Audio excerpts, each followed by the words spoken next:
Neste vídeo nós falaremos sobre extraterritorialidade, ok? No vídeo anterior nós falamos sobre territorialidade. Nós vamos pegar alguns pontos, do vídeo anterior para a gente poder fazer uma comparação e fazer essa distinção entre territorialidade e extraterritorialidade. Lá em territorialidade, nós aprendemos que territorialidade é a parte, é o tópico do direito penal que vai falar sobre a aplicação da lei brasileira no território nacional e naquelas regiões, naquilo que a lei brasileira colocar ali como território por extensão. Ou seja, aplica-se a lei brasileira no território nacional e no que ela considerar território por extensão. E aplica-se às contravenções penais e aos crimes também.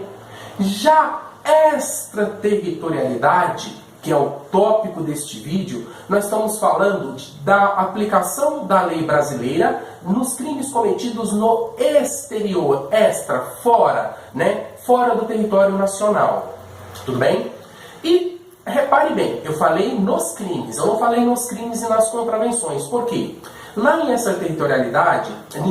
territorialidade, a gente consegue perceber que está falando de infração penal, ou seja, crimes e contravenções. Aqui, por que aqui nós podemos afirmar, sem sombra de dúvida, que só fala de crimes?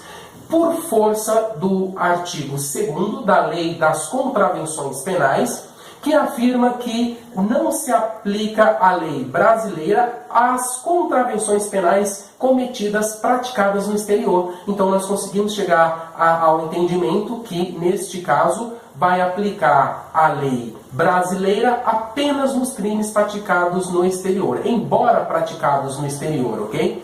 Isso está no artigo 7º do Código Penal. O artigo 7º fala que, aplicará a lei brasileira, embora os crimes cometidos no exterior. E o que é legal, o artigo 7º ele vai trazer duas relações, dois grupos de crimes que se aplicam à lei brasileira no exterior. O primeiro tipo, vamos dizer assim, o primeiro caso, a primeira relação de crimes, está tratando de extraterritorialidade incondicionada, ou seja, são aqueles crimes que independem de condições para a aplicação da lei brasileira, ok? Isso está no inciso 1. Já o inciso 2 vai trazer o segundo grupo de crimes que aplica-se a lei brasileira quando cometidos no exterior, mas depende de uma relação de condições, de pressupostos para que sejam aplicada a lei brasileira neste grupo de crimes que está no inciso 2. Primeiro eu vou falar do todo, depois eu vou destrinchar esse todo e no final eu vou unir tudo novamente, ok? Isso no inciso 2. O inciso 2 está falando do segundo grupo de crimes cometidos no exterior. O primeiro fala de extraterritorialidade incondicionada. Independe de condições para a aplicação da lei brasileira nessa relação de crimes. Nessa relação de crimes está falando sobre extraterritorialidade condicionada, ou seja, para a aplicação da lei brasileira nesta relação de crimes, depende de observar uma relação de condições. E essa relação ela é cumulativa, tem que estar toda ela, tem que preencher todos os requisitos para que se aplique a lei brasileira nessa segunda relação de crimes, ok? Vamos ver a primeira relação. A primeira relação ela está no inciso 1 do artigo 7º, como falamos agora. E o inciso 1, ele vai trazer os crimes que se aplicam à lei brasileira quando são cometidos no exterior. E olha o que é interessante. Está falando dessa relação, são a linha A, B, C e D, do inciso 1, da primeira relação de crimes. A linha A, ela fala dos crimes praticados, dos crimes que atentem contra a vida ou a liberdade do presidente da República. A linha B está falando dos crimes que atentem contra o patrimônio e a fé pública da União, dos estados, do Distrito Federal, dos territórios, dos municípios, das empresas públicas, da sociedade de economia mista, das autarquias e das fundações instituídas pelo poder público.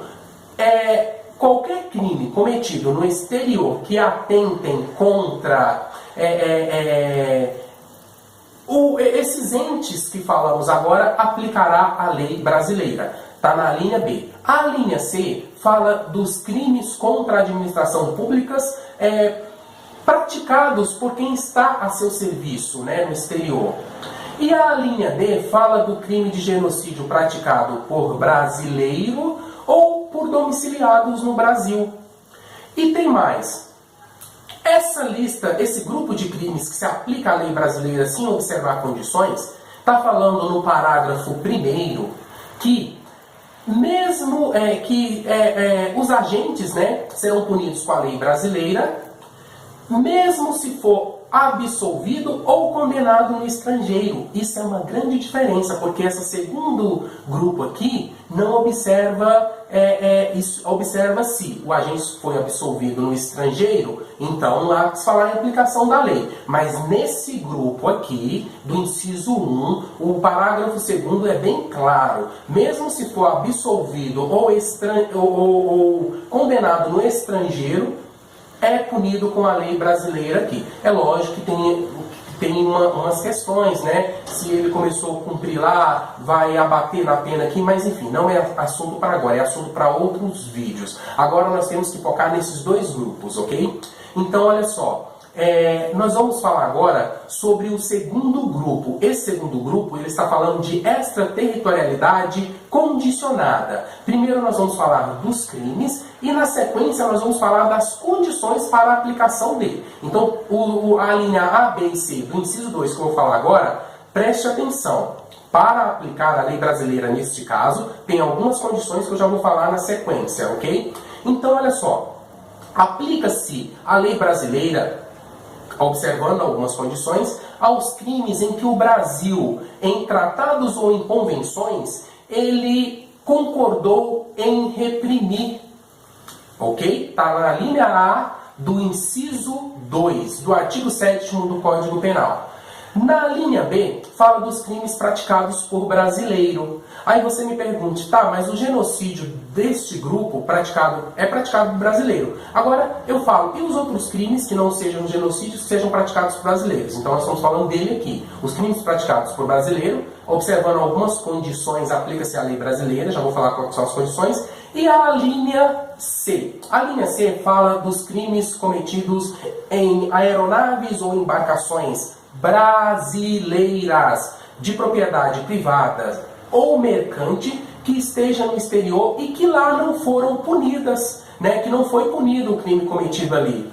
Então, mesmo sendo no estrangeiro, o estrangeiro não puniu, o Brasil avoca essa responsabilidade e ele vai aplicar a lei brasileira. É lógico que tem condições. E que condições são essas? Essas condições eu vou falar agora. E não se preocupe, que no final eu vou amarrar tudo isso aí e vou dar um resuminho sem interrupções, ok? Vamos ver então agora quais são as condições para que se aplique a lei brasileira na extraterritorialidade condicionada.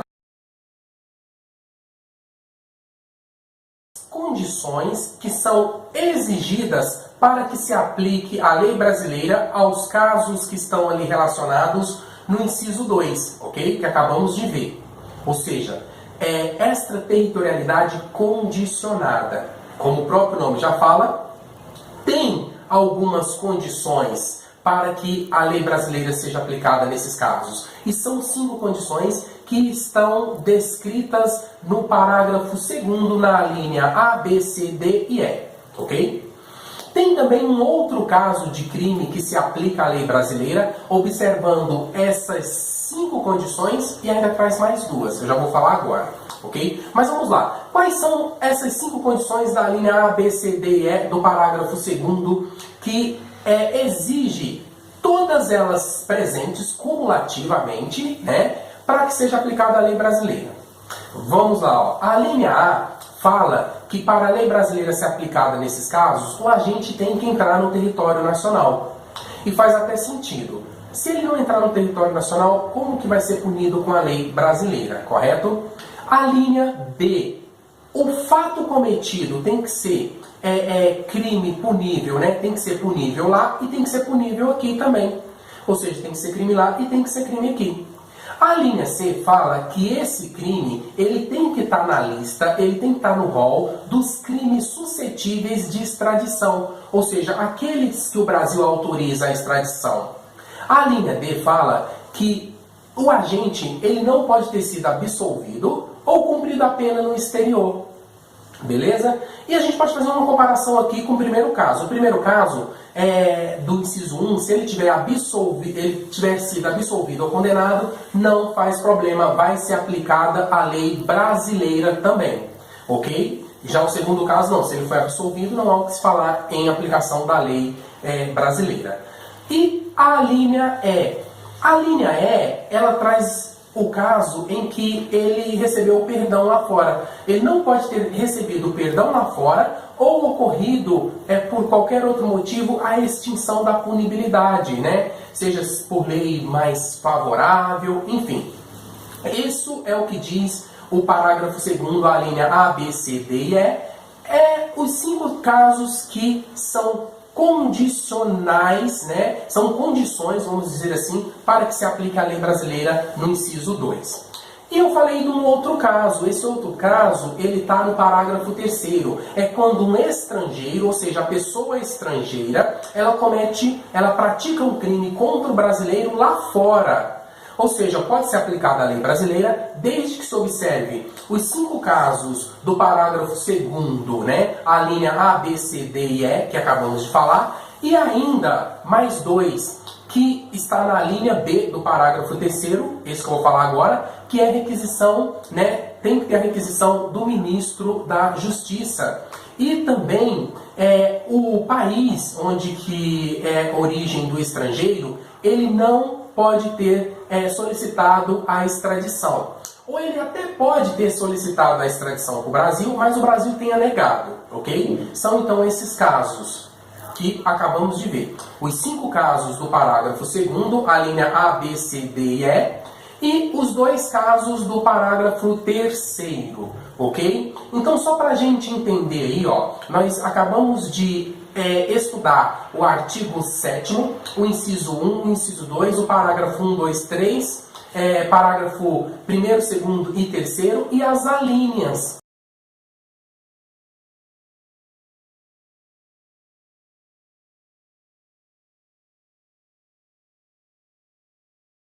Eu coloquei um quadrozinho, você volta, passou bem rapidinho, mas você pause e faça as anotações pertinentes. É isso aí, ok? Se você gostou, curta o vídeo, inscreva-se, indica para um amigo acadêmico, para um amigo concurseiro. Tem a página do canal no Facebook, Direito é Minha Paixão, pode visitar lá também. E o próximo vídeo, de número 13, nós falaremos sobre... nós vamos conceituar o que é crime, que nós não fizemos isso até agora, ok? Agora, se você é concurseiro, essa numeração que eu falo, vídeo 13, vídeo 12, não observe ela não. Por quê? Porque quando sair o seu edital e você mandar para mim um comentário, vai sair um edital aqui da Polícia Civil, do Ceará, do Pernambuco, do Maranhão, da onde que for, eu posso pegar o que se diz respeito ao conteúdo penal e pegando os tópicos e já colocando para você ali. Talvez por questões didáticas ou às vezes o conteúdo, o tópico não caiu no seu edital, eu não vou colocar. Aí vai talvez ficar faltando, entendeu? Então você que está revisando o conteúdo da faculdade, você pode seguir a numeração do vídeo. Vídeo 1, 2, 3, 4, 5, nós estamos no 12 agora, no 12º, vamos para o 13º. Você que é concurseiro não precisa observar muito a questão da numeração do vídeo, não. Até o próximo vídeo, pessoas!